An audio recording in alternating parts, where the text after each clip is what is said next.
யார் அதிசயமான காரியங்களை செய்வார்கள் என்று பார்க்க போகிறோம். தானியேல் 11ஆம் அதிகாரம் 32ஆம் வசனத்தை வாசிக்கும் பொழுது, But the people that do know their God shall be strong and do exploits. தங்கள் தேவனை அறிந்திருக்கிற ஜனங்கள் திடன் கொண்டு அதற்கேற்றபடி செய்வார்கள். The more you know God, the more good things you can do. நீங்கள் தேவனை எவ்வளவு அறிவீர்களோ அவ்வளவு அதிசயமான காரியங்களை செய்வீர்கள். Otherwise it's a measure that if you want to do great things, you must know God first. நீங்கள் அதிசயமான காரியங்களை செய்ய வேண்டும் என்றால் நீங்கள் முன்பதாக தேவனை அறிந்திருக்க வேண்டும். David did great things because he knew God. தேவனை அறிந்தபடியினால் தாவீது பெரிதான காரியங்களை செய்தான். Samson did great things because he knew God. தேவனை அறிந்தபடியால் சிம்சோன் பெரிய காரியங்களை செய்தான். The Saul became a great apostle of God because he knew God. Saul பெரிய அப்போஸ்தலனாக மாறினதற்கு காரணம் அவன் தேவனை அறிந்திருந்தான். Moses the great prophet did great miracles because he knew God. தேவனை அறிந்தபடியினாலே தீர்க்கதரிசியாகிய மோசே பெரிய அதிசயங்களை செய்தான். Peter did miracles. பேதுரு அற்புதங்கள் செய்தான். Great things they have done. அதிசயங்களை செய்தார்கள். Because they knew God, they did great things. தேவனை அறிந்தபடியால் அவர்கள் பெரிய காரியங்கள் செய்தார்கள். The more you know God, the more great things you can do. தேவனை நீங்கள் எவ்வளவு அறிவீர்களோ அவ்வளவு பெரிதான காரியங்கள் செய்வீர்கள். The more you know about scriptures, the more you will be strong enough. அதிகமாக வேதத்தை அறிந்தால் நீங்கள் அதிகமாக பலன் அடைவீர்கள். Jesus answered and said unto them, you do err, not knowing the scriptures, nor the power of God. Why the children of God do errors? Because they are not knowing the scriptures and the power of God. வேத வசனத்தையும் தேவ வல்லமையும் அறியாதபடினாலே தேவ பிள்ளைகள் தவறான காரியங்களை செய்து கொண்டிருக்கிறார்கள். ஒரு மனுஷனுக்கு தேவனை குறித்து அதிகமாக தெரிய வேண்டும் என்றால் அந்த மனுஷனுக்கு வேத வசனம் தெரிய வேண்டும். If you know your God, you will be strong. நீங்கள் தேவனை அறிந்திருந்தால் பலனுள்ளவர்களாக இருப்பீர்கள். You will be strong in every area of your life. உங்கள் வாழ்க்கையில் எல்லா பகுதியிலும் பலனாய் இருப்பீர்கள். That is what God wants us to do that. அதுதான் தேவன் நம்மிடத்தில் விரும்புகிறார். You shall do exploits. நீங்கள் அதிசயமான காரியங்களை செய்ய வேண்டும். Everybody has a desire to do great things. பெரிய காரியங்கள் செய்ய அனைவருக்கும் விருப்பம் உண்டு. Why we fail to do? நாம் ஏன் தவறுகிறோம்? Because we fail to understand the scriptures. வேத வசனங்களை புரிந்து கொள்வதில்லை. When we fail to understand the scriptures, வேத வசனத்தை புரிந்து கொள்ள தவறினால் we fail to know God's mind. தேவனுடைய மனதை புரிந்து கொள்ள முடியாது. When we fail to know God's mind, தேவனுடைய மனதை புரிந்து கொள்ளாவிட்டால் fear will work in between.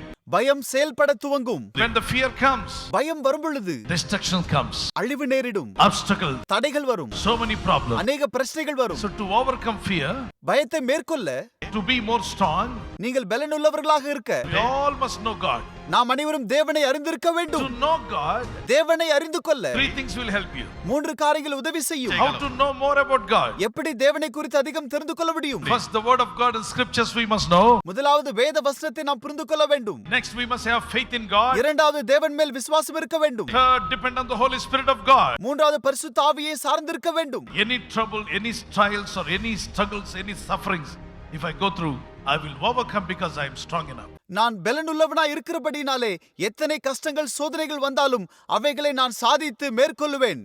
நீங்கள் பலன் அடைவீர்களாக. நீங்கள் பெரிய காரியங்கள் செய்வீர்களாக.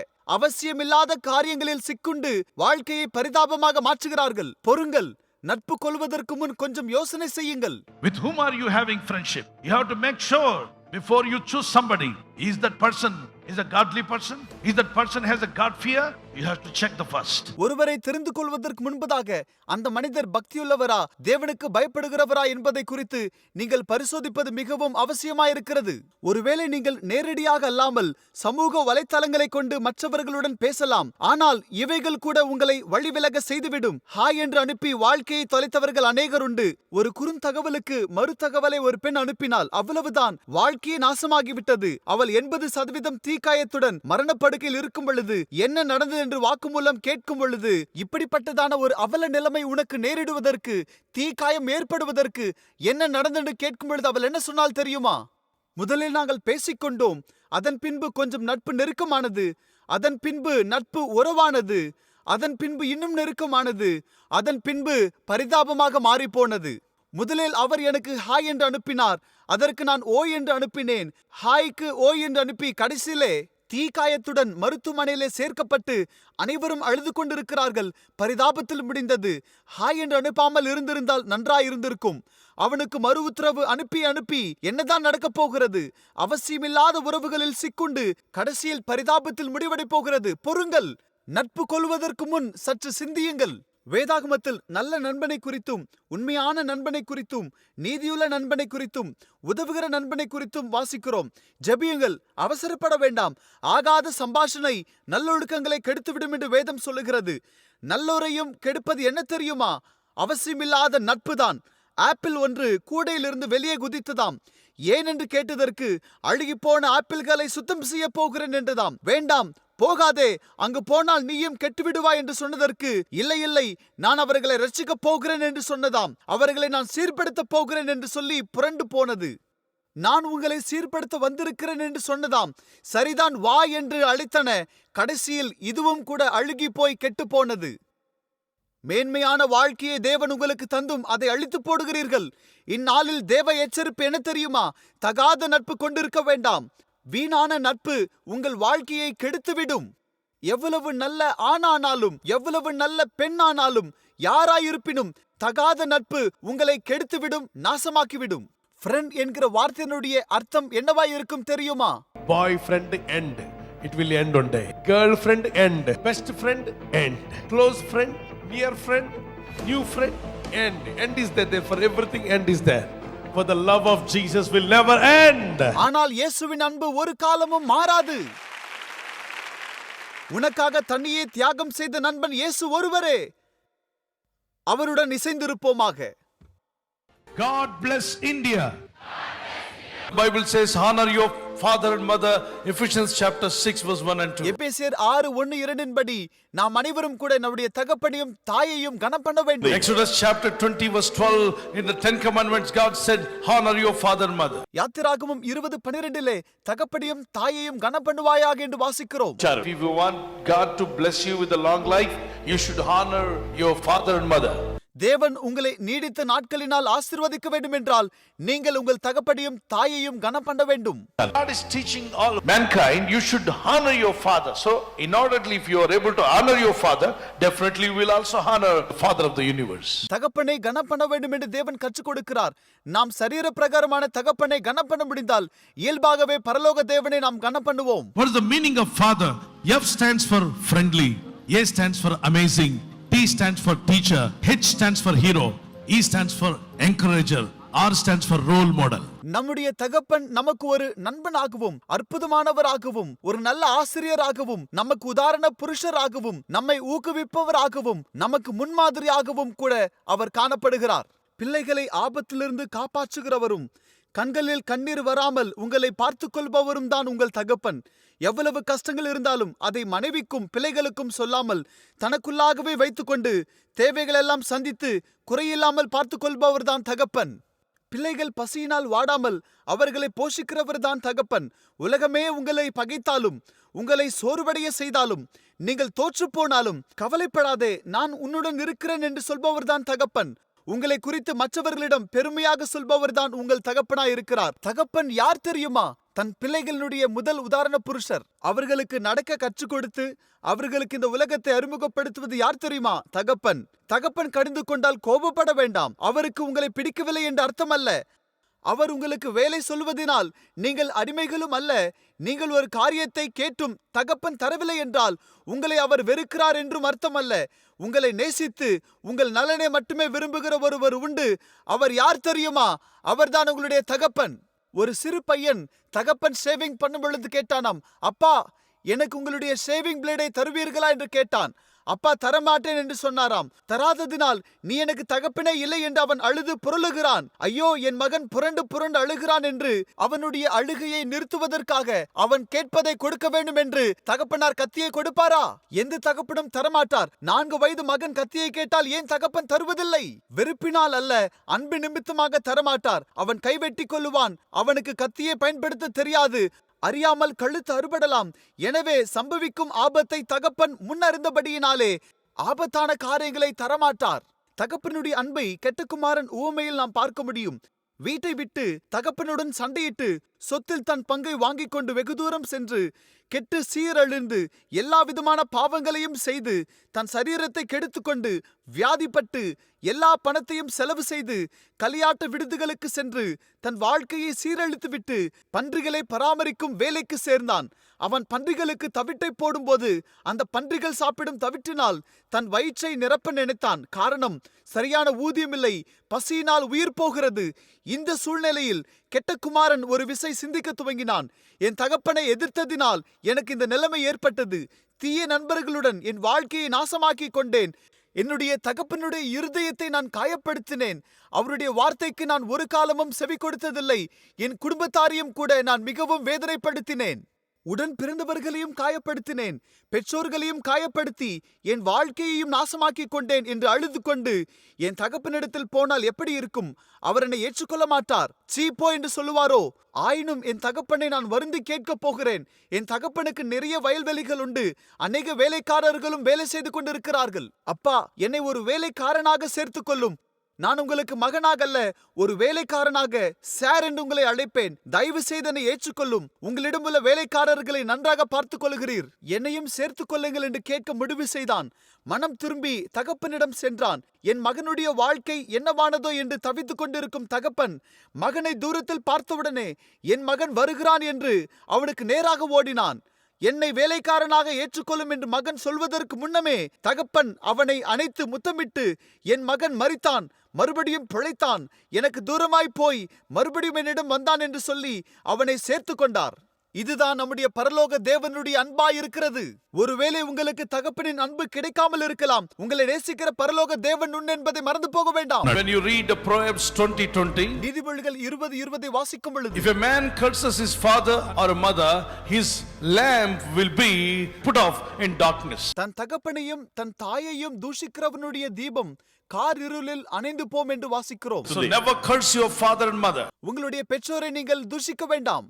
If you dishonor them, அவர்களை கனவீனப்படுத்தினால், if you grieve them, அவர்களை வேதனைப்படுத்தினால், if you ill-treat them, அவர்களை கேவலமாக நடத்தினால், your light will be put off. உங்களுடைய தீபம் அணைந்து போம். Once your light goes out, உங்களுடைய தீபம் அணைந்து போனால் what will be left behind? உங்களுக்கு என்ன மிஞ்சும்? Only darkness. இருள்தான் காணப்படும். What does it mean, darkness? இருள் என்றால் என்ன? Darkness represents trials and problems and struggles. நம் வாழ்க்கையில சந்திக்கும் பிரச்சனைகள், உபத்திரவங்கள் தான் இருள். Before the darkness destroys your life, இருள் உங்கள் வாழ்க்கையை அழிப்பதற்கு முன் repent and say, Lord, forgive me, I have ill-treated my parents. ஆண்டவரே, என் பெற்றோரை கனவீனப்படுத்தினேன் என்று மன்னிப்பு கேளுங்கள். Hereafter I'll honor my parents. என் பெற்றோரை நான் கனம் பண்ணுவேன். Turn to your mother, turn to your father and say, Father, mother, forgive me what I have done against you. உங்கள் பெற்றோரிடத்திற்கு போய் உங்களுக்கு விரோதமாக செய்த எல்லா காரியங்களுக்காக வருத்தம் தெரிவித்து மன்னிப்பு கேளுங்கள். If you have a father, you should honor your father. உங்கள் தகப்பனை நீங்கள் கனம் பண்ண வேண்டும். Buy something and give to your father. ஏதாகிலும் செய்து அவர்களுக்கு கொடுங்கள். What he needs, you provide. அவர்களுக்கு என்ன தேவையோ அதை நீங்கள் சந்திப்பது அவசியம். If you are young now, நீங்கள் வாலிபர்களா இருந்தால், maybe middle-ager, நடுத்தர வயதுள்ளவர்களா இருந்தால், your father is too old, உங்கள் தகப்பன் வயதானவராய் இருந்தால், remember him. அவரை நினைவு கூறுங்கள். Help him. அவருக்கு உதவி செய்யுங்கள். What he needs, அவர்களுக்கு என்ன தேவை, go find out. அதை தெரிந்து கொள்ளுங்கள். Buy something and give it to him. அதை வாங்கி அவர்களுக்கு கொடுங்கள். உங்கள் தாய்க்கும் தகப்பனுக்கும் இதை செய்யலாம். தேவன் இதில் களி கூறுகிறார். சுயநலவாதிகளாய் இராமல் மற்றவர்களுக்கு உதவி செய்வோம். நம்மை பெற்றவர்களுக்கு செய்ய யோசிக்க வேண்டாம். அது உங்களுக்கு ஆசீர்வாதமாய் இருக்கும். தேவன் உங்களை எவ்வளவு அதிகமாய் நேசிக்கிறார் என்றால், உங்களையும் உங்கள் குடும்பத்தையும் திரும்ப வாருங்கள் என்று அழைக்கிறார். நம்முடைய சரீர பிரகாரமான தகப்பனை விட நம் பரலோக தேவன் 1000 மடங்கு அன்பாய் இருக்கிறார்.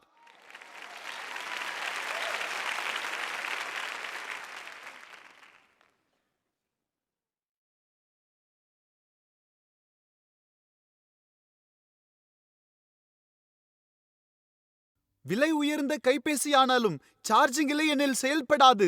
தொடர்ந்து சில நாட்கள் சார்ஜிங் செய்யாவிட்டால் அந்த போன் என்னவாகும்? செயல்படாது. அப்படியே நம்முடைய ஆவிக்குரிய வாழ்க்கையும் ஜபத்திலே வேத வசனத்தினாலும் நாம் போஷிக்காவிட்டால் நம்முடைய ஆவிக்குரிய நிலைமையும் செத்ததாயிருக்கும்.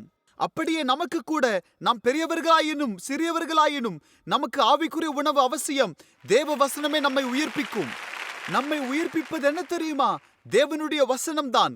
ஜீவனுள்ள தேவ வசனம் கைபேசிக்கும் மடிக்கணினிக்கும் மற்ற உபகரணங்களுக்கும் சார்ஜிங் எவ்வளவு அவசியமோ அதைவிட மேலாக உங்கள் ஆவிக்குரிய வாழ்க்கைக்கு அபிஷேகம் அவசியம். வேத வசனமே நம்மை பலப்படுத்துகிறது. வேத வசனம்தான் நம் விசுவாசத்தை பலப்படுத்துகிறது. இரண்டாவதாக, நம் ஜெபம்தான் விசுவாசத்தை உறுதிப்படுத்துகிறது. மூன்றாவதாக, நம்முடைய விசுவாசத்திலிருந்து நம்மை வழுவி போகாதபடி காத்து வழிநடத்துபவர் யார் தெரியுமா? பரிசுத்த ஆவியாகிய தேவனாயிருக்கிறார். ஆண்டவரே, என் ஆவிக்குரிய வாழ்க்கையிலிருந்து நான் சரிந்து போகாமல் இருக்க என்னை வழிநடத்தும். உம் சிந்தை எனக்கு உண்டாகட்டும். உம் எண்ணங்களை நான் கொண்டிருக்க வேண்டும். வீண் சிந்தை எனக்கு வேண்டாம். ஆகாத சம்பாஷணை எனக்கு வேண்டாம். மேலானவைகளை எனக்கு தாரும். மேன்மையானவைகளை நான் நாட வேண்டும் ஆண்டவரே என்று நீங்கள் ஜெபிக்கும் பொழுது பரிசுத்த ஆவியாகிய தேவன் மேலான சிந்தையை உங்களுக்கு தருவார். நல்ல யோசனைகளை அவர் உங்களுக்கு கொடுத்து உங்களை அவர் நிச்சயமாக ஆசீர்வதிக்கிறவராயிருக்கிறார். 2 வாலிபர்கள் மனநல காப்பகத்தில் இருந்தார்கள். தேர்தல் நேரத்தில் அப்பகுதி அமைச்சர் அந்த இடத்தை பார்வையிட்டு இங்கு எத்தனை பேர் இருக்கிறார்கள் என்று கேட்டார். அவ்விடத்தின் அதிகாரி 300 பேர் இருக்கிறார்கள் என்றார். இந்த 300 பேரை எனக்கு ஓட்டு போட வைத்தால் ஒவ்வொருவருக்கு 1000 ரூபாய் தருவேன் என்றார். அதற்கு அந்த காப்பக அதிகாரி, ஐயா, இவர்கள் சரியாக ஓட்டு போடுவார்களா இல்லையா என்று தெரியவில்லை. ஒருவேளை ஓட்டு போட கொண்டு போனால் விரலை கடித்து விடுவார்களோ? அதற்கு அவர், எப்படி ஆகிலும் இவர்களை கொண்டு வா, அங்கு வந்து எவ்விதத்தில் ஆகிலும் ஓட்டு போட வைக்கலாம் என்று இவர்கள் முடிவு செய்தார்கள். அதற்கு முன்பதாக நீங்கள் ஒரு விசை உள்ளே வந்து இவர்களுடைய சூழ்நிலை எவ்விதமாக இருக்கிறதை நீங்கள் பாருங்கள் என்று சொன்னார். ஒருவன் சுவற்றை சுரண்டி சுண்ணாம்பை கையில் எடுத்து அதை தின்று கொண்டிருந்தான். இவனை பார்த்தால் நன்றாக படித்தவன் போல இருக்கிறானே. சார், அந்த சுவற்றை சுரண்டி இப்பொழுது இந்த சுவற்றை அவன் சுரண்டுகிறான். அவன் அந்த சுவற்றை சுரண்டி எடுத்துவிட்டு இப்பொழுது இந்த சுவற்றை அவன் சுரண்டுகிறான். சொல்கிறதை கேட்காமல் அவன் சுரண்டின வண்ணமாக லில்லி லில்லி லில்லி என்பான். அந்த அரசியல்வாதி லில்லி என்றால் யார் என்று அந்த அதிகாரியை கேட்டார். சார், இந்த வாலிபன் லில்லி என்கிற பெண்ணை காதலித்தான். இருவருக்கும் திருமணம் நடக்கவில்லை. எனவே காதல் தோல்வியினால் இந்த MBA பட்டதாரி பைத்தியம் பிடித்து எல்லாம் மறந்துவிட்டு இந்த சூழ்நிலைக்குள்ளாக தள்ளப்பட்டான். பைத்தியம் பிடித்தது. காதல் தோல்வியினால் அவன் இந்த நிலைமைக்கு உள்ளானான். லில்லி கிடைக்கவில்லை என்கிற காதல் தோல்வியினால் அவனுக்கு ஏற்பட்ட விரக்தியினால் விரல் நகத்தால் சுவற்றை சுரண்டி எடுத்து திங்க ஆரம்பித்தான். பெற்றோர் இவனை பெற்று வளர்த்து படிக்க வைத்து இவன் வளர்ந்து பெற்றோரை காப்பாற்றுவான், குடும்பத்தை போஷிப்பான், உடன் பிறந்தவர்களை பார்த்து கொள்வான் என்று எண்ணி இவனை வளர்த்தால் இவனுக்கு லில்லி பைத்தியம் பிடித்தது. அந்த பெண்ணை காதலித்து அவளுக்காக பைத்தியக்காரனாக மாறி சுவற்றை சுரண்டி சுண்ணாம்பை தின்கிற அவல நிலைமையில் காணப்படுகிறான். உள்ளமெல்லாம் லில்லியினால் நிறைந்திருக்கிறது. காதல் தோல்வியினால் பைத்தியமும் பிடித்தது. பக்கத்து அறையிலே இன்னொருவனும் காணப்பட்டான். சுருட்ட முடியுடன் அவன் இருந்தான். திருத்திருவென்று அவன் முழிப்பான். திடீரென்று முடியை பிடுங்கி அவன் சாப்பிடுவான். முடியை பிடுங்கி வாயில் போட்டுக் கொள்வான். தலைமுடியை தின்பான். இவன் என்ன வித்தியாசமாக செய்கிறான் என்று கேட்டதற்கு இவனுக்கு வந்திருக்கும் பைத்தியத்தினால் பாதி தலை வழுக்கையானது. தானாகவே முடியை பிடுங்குவான், வாயிலை போட்டு விழுங்குவான். எவ்வளவு சொன்னாலும் கேட்பதில்லை. இவனும் கூட முடியை பிடுங்கும் பொழுது லில்லி என்று சொல்லுவான். என்னப்பா நடக்கிறது, இருவரும் லில்லி என்று சொல்லுகிறார்கள் என்று கேட்டார். ஐயா, முதல் அறையில் இருப்பவன் லில்லி தனக்கு கிடைக்கவில்லை என்கிற விரக்தியில் காதல் தோல்வியில் பைத்தியக்காரன் ஆனான். ஆனால் இவனோ அவளை மணந்து கொண்டதினால் பைத்தியக்காரனாக மாறினான் என்று சொன்னார்கள். முதல் நபருக்கு ஏன் பைத்தியம் பிடித்தது? லில்லி கிடைக்கவில்லை என்று. இரண்டாம் நபருக்கு ஏன் பைத்தியம் பிடித்தது? லில்லி கிடைத்ததினால். இங்கு பிரச்சனை லில்லி அல்ல, இவர்கள்தான். வாலிபர்களை பார்த்து, நீங்கள் நன்றாக படியுங்கள், அறிவு சம்பாதித்து நல்ல நிலைமைக்கு வாருங்கள், பெற்றோருக்கு உதவி செய்யுங்கள், நல்ல வேலையை சம்பாதித்து எங்கும் ஏமாற்றப்படாமல் தெளிவாயிருங்கள். தீயவர்கள் இருக்கும் இந்த உலகத்திலே, மோசமானவர்கள் இருக்கும் இந்த பூமியிலே, மிருகங்களைப் போன்ற மனிதர்களிடம் நீங்கள் சிக்கிக்கொள்ளாமல் நீங்கள் ஜாக்கிரதையாக வாழுங்கள்.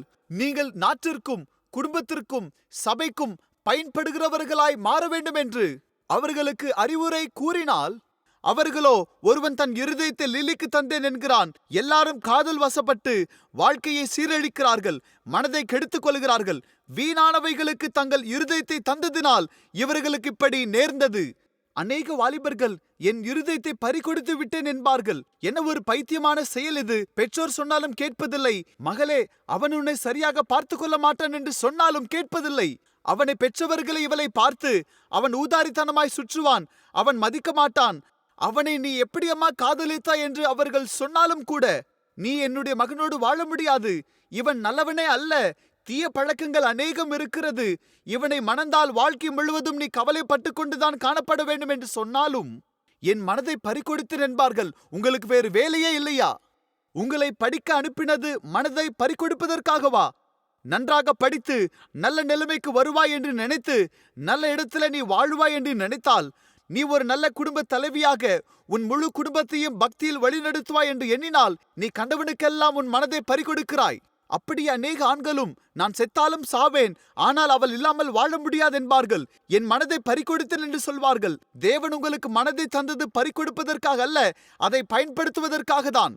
நீங்கள் வளரும்படியாகவும் உங்கள் குடும்பத்திற்காகவும் உங்கள் மேம்பாட்டிற்காகவும் அதை நீங்கள் பயன்படுத்த வேண்டும்.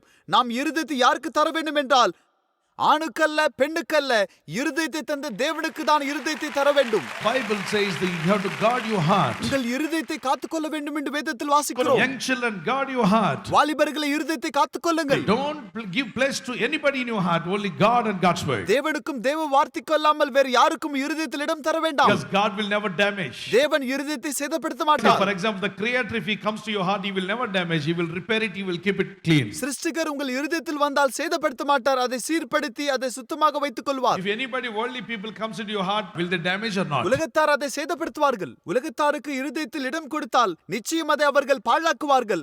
எனவே தேவஜனமே, இயேசுவானவர் வாசற்படியில நின்று கதவை தட்டுகிறார். உங்கள் இருதயத்தில் வாசம் பண்ண விரும்புகிறார்.